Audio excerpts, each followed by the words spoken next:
pose with the bands. Pose with the pose with the pose with the bands. Pose with the pose with the pose with the bands. Assalamualaikum warahmatullahi wabarakatuh dan salam pintar IPGM KDRI. Baiklah, sebelum kita pergi dengan lebih lanjut, izinkan saya memperkenalkan diri saya dan rakan seperjuangan saya. Nama saya Nur Husna Kamila binti Muhammad Kamrul. Nama saya Sharifah Aina Balkis binti Syed Muhammad Dawilah. Dan saya Nur Iman Balkis binti Osman. Kami Dari Uni Bahasa Melayu 2. Iman. Ha kawan-kawan, hari ni kita nak belajar apa Kawan-kawan, kita akan mengenal pasti dan menganalisis kesalahan kata yang terdapat dalam informasi rasmi. Biarlah orang berkata apa.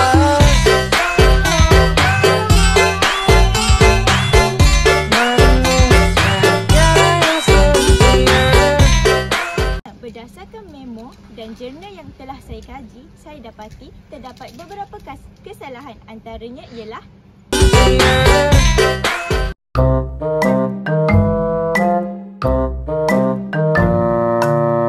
kesalahan bahasa yang telah saya dapati dalam jurnal yang telah saya kaji ialah memainkan.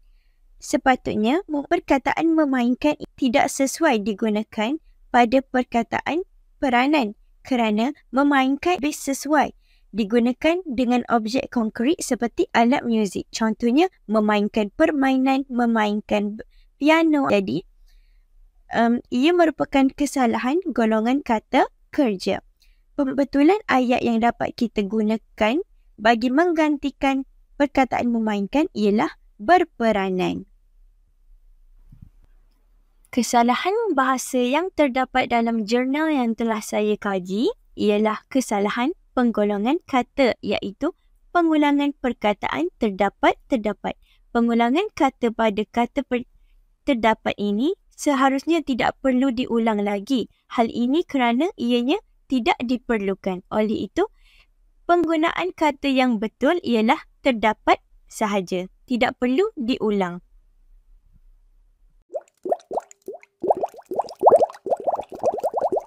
Dalam keratan jurnal yang seterusnya, saya telah dapati ia terdapat dua kesalahan ejaan, iaitu yang pertama ialah pembelajaran dan satu lagi iaitu wayau. Sepatutnya dalam pembelajaran itu merupakan dalam pembelajaran. Penggunaan dalam pembelajaran ini merupakan golongan kata yang tepat. Manakala golongan kata pembelajaran itu tak tepat, jadinya dia tersalah eja. Dan seterusnya wayau. Ia bukannya wayau, ia seharusnya menjadi perkataan walau. Jadinya kat sini perkataan walau bagaimanapun pun jadi lebih sesuai. Wayau tu salah. Jadi di sini ia merupakan kesalahan ejaan. Kesalahan yang seterusnya ialah kesalahan dalam aspek pembentukan kata terbitan.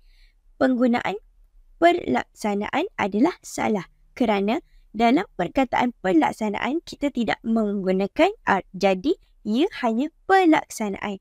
Pean ialah imbuhan yang membentuk kata nama yang merujuk kepada proses atau perbuatan melaksanakan sesuatu. Jadi di sini pelaksanaan adalah salah. Kerana pelaksanaan ni dia merupakan ia hanya diterima oleh kata kerja. Jadi kata dasar sana ni lebih sesuai menggunakan imbuhan pean dan bukan peran. Dalam jurnal tersebut terdapat satu kesalahan ejaan dalam kata pinjaman daripada bahasa Inggeris, iaitu perkataan matemik. Perkataan matemik adalah salah kerana perkataan yang betul ialah matematik. Perkataan matematik yang berasalnya daripada bahasa Inggeris iaitu mathematics yang dieja mathematics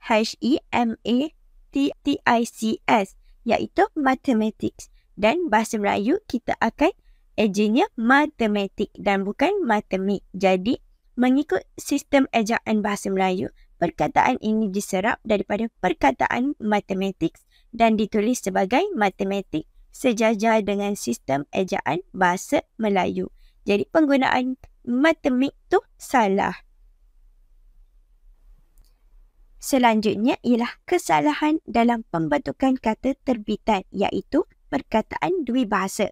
Dalam jurnal tersebut, pengarang menulis perkataan dwibahasa secara terpisah. Hal ini adalah salah kerana perkataan dwibahasa perlu dieja secara rapat kerana perkataan dwibahasa ni merupakan kesalahan morfologi dalam aspek pembentukan kata terbitan kerana awalan dwi merupakan unsur terikat yang mesti digabungkan terus dengan kata nama tanpa ruang.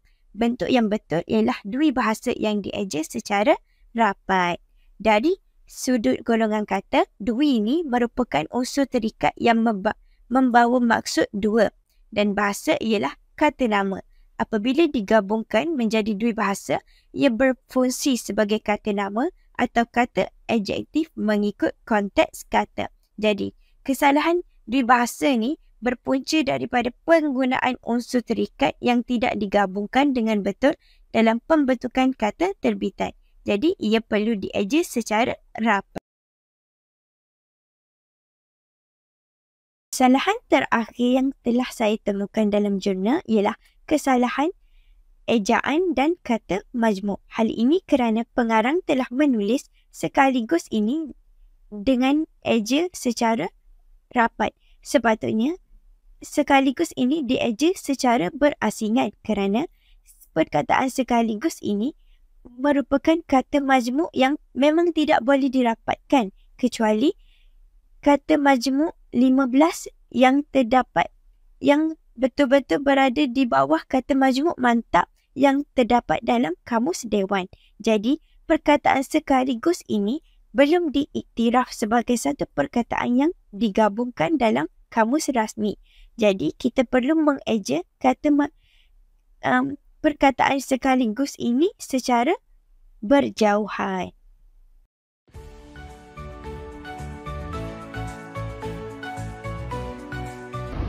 Notis pemberitahuan.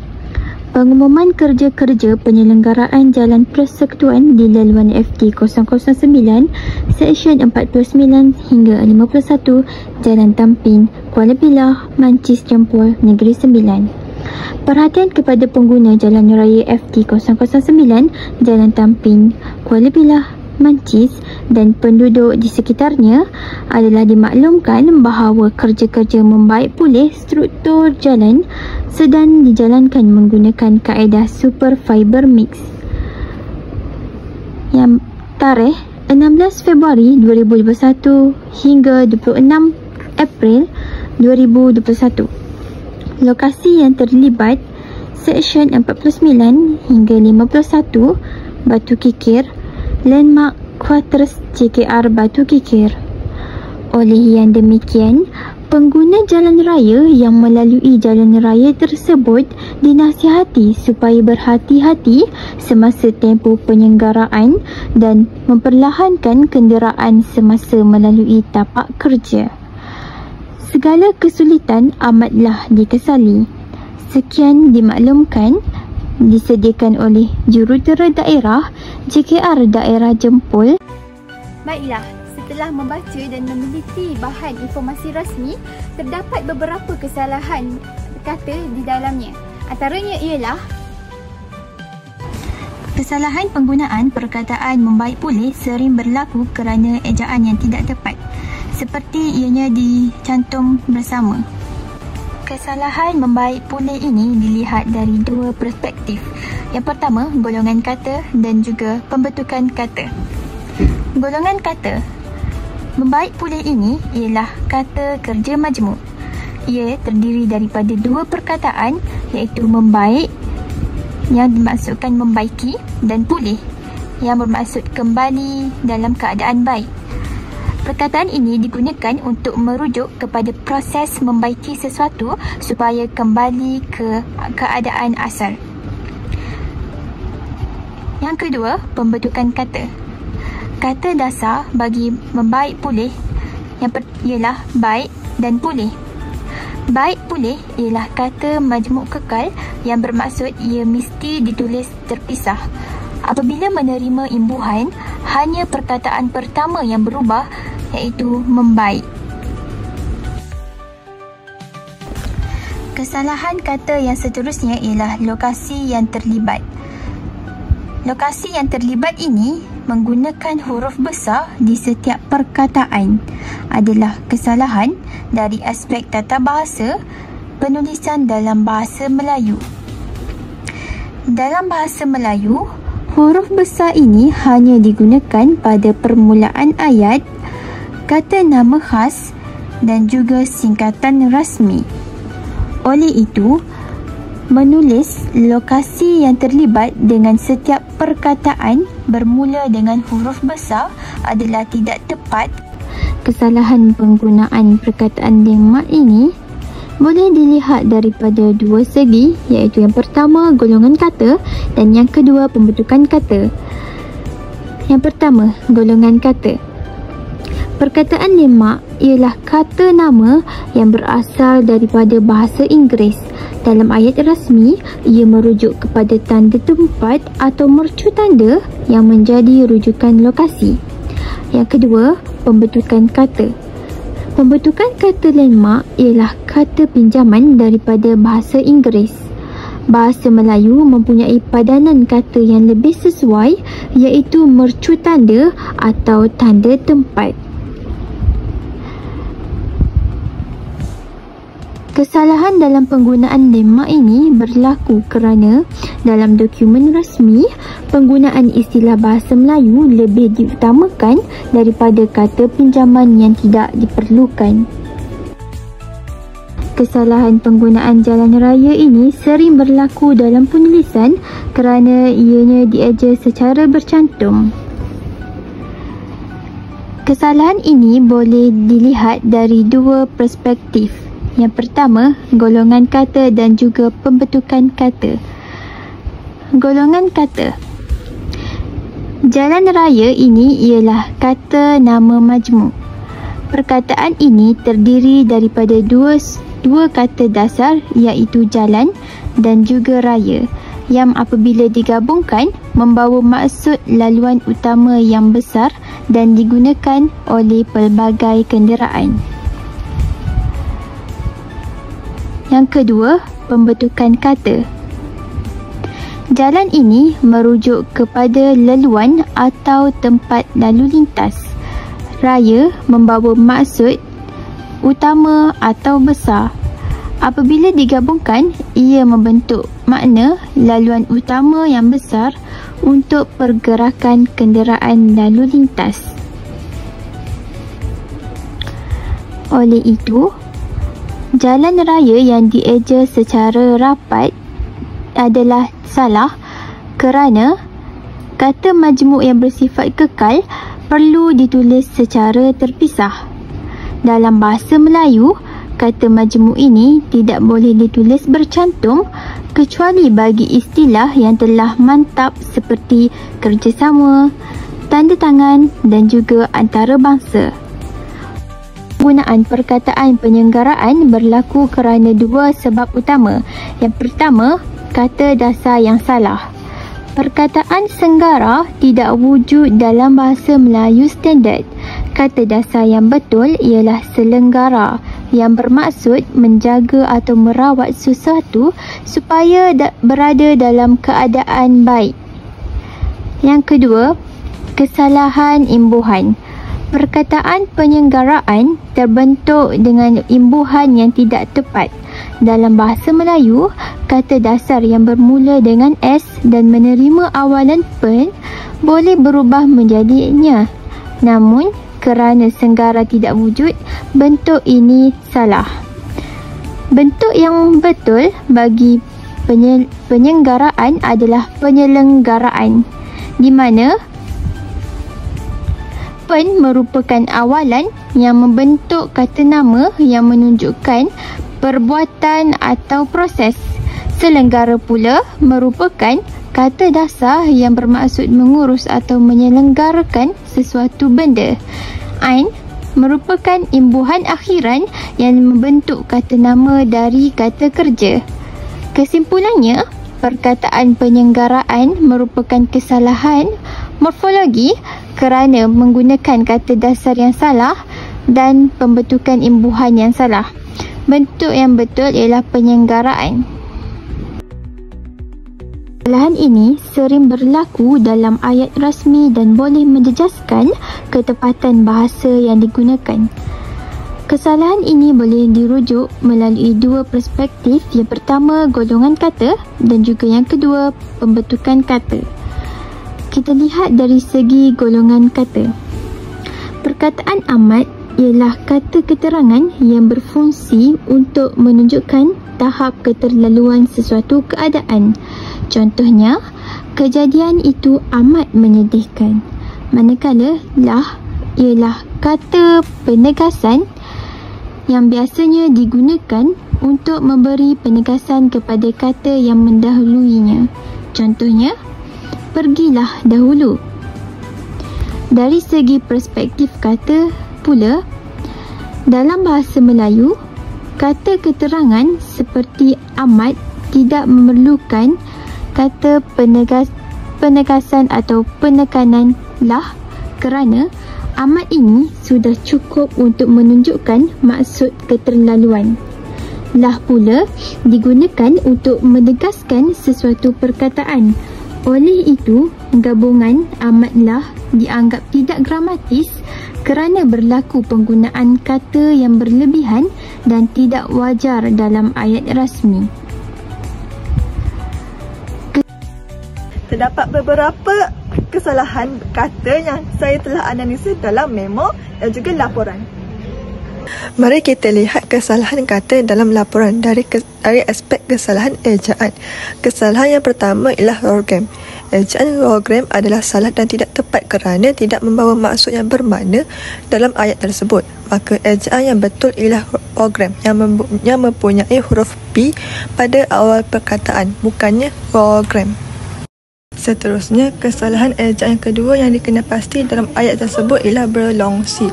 Untuk membentukkan ejaan salah ini, perlu ditukarkan huruf L kepada huruf K bagi membentuk ejaan yang betul, iaitu berkongsi. Kemudian, mari kita lihat dari segi kesalahan penggunaan kata ganti nama diri ketiga dalam ayat ini. Kata ganti nama diri ketiga, ia tidak sesuai digunakan dalam ayat ini kerana berdasarkan Kamus Dewan edisi ketiga, penggunaan kata ia hanya merujuk kepada kata ganti diri ketiga manusia, iaitu ia ialah singkatan kepada kata ganti diri dia. Hal ini bermakna penggunaan ia hanyalah merujuk kepada kata ganti diri ketiga manusia dan tidak boleh digunakan sebagai kata ganti diri benda, binatang atau objek abstrak. Oleh itu, pembetulan bagi kesalahan tersebut ialah malah program ini juga. Perkataan ia digugurkan dengan menggantikan program ini kerana lebih sesuai. Kembali kepada kesalahan ejaan, terdapat 3 kesalahan ejaan. Yang pertama ialah tips, yang kedua hala tuju, yang ketiga pelaksaan. Ejaan bagi perkataan tips adalah salah kerana ejaan yang digunakan merupakan ejaan bahasa Inggeris.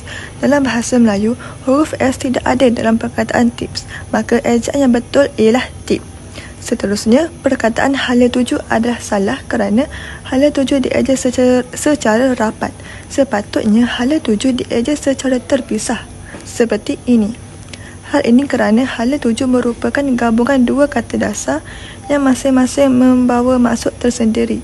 Oleh disebabkan itu, hala tuju dieja secara terpisah bagi menunjukkan kedua-dua kata tersebut masih boleh berdiri sendiri dalam ayat tersebut. Yang terakhir ialah pelaksaan. Ejaan yang betul bagi pelaksaan ialah pelaksanaan.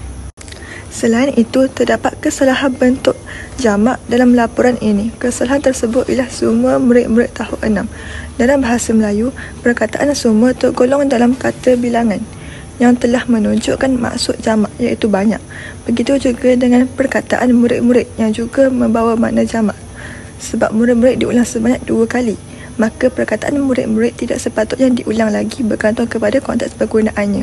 Maksudnya, dalam ayat tersebut, kata bilangan semua boleh dikekalkan atau digugurkan. Jika perkataan semua dikekalkan, maka ejaan yang tepat ialah semua murid tahun 6. Manakala jika perkataan semua digugurkan, maka ejaan yang betul ialah murid-murid tahun 6. Oleh itu, kedua-dua ejaan tersebut adalah betul dan tepat. Kita lihat kesalahan kata dalam memo.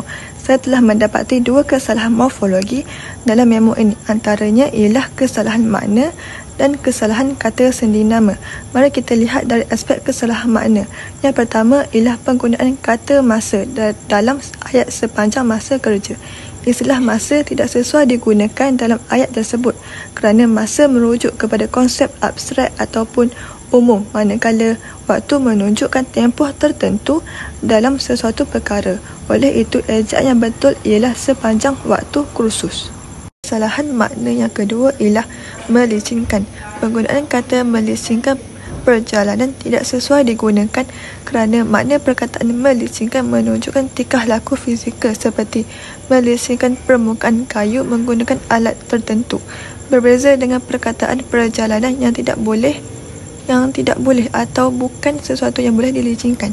Oleh itu, perkataan yang sesuai bagi menggantikan perkataan melicingkan ialah melancarkan perjalanan. Hal ini kerana makna melancarkan lebih menunjukkan kepada usaha atau tindakan untuk memastikan perjalanan tersebut berjalan dengan lancar tanpa menghadapi sebarang halangan. Selain itu, kesalahan kata sendi nama yang terdapat dalam memo ini ialah perkataan dari. Dalam bahasa Melayu, kata sendi nama dari digunakan untuk merujuk kepada tempat, masa dan arah. Oleh itu, penggunaan kata dalam ayat dari pihak anda tidak sesuai digunakan kerana perkataan pihak tidak menunjukkan mana-mana tempat, arah ataupun masa. Oleh itu, penggunaan kata sendi nama daripada lebih tepat dalam ayat tersebut kerana kata sendi nama daripada digunakan untuk perkara yang bersifat umum atau menunjukkan perbandingan. Maka, pembetulan bagi ayat tersebut ialah daripada pihak anda.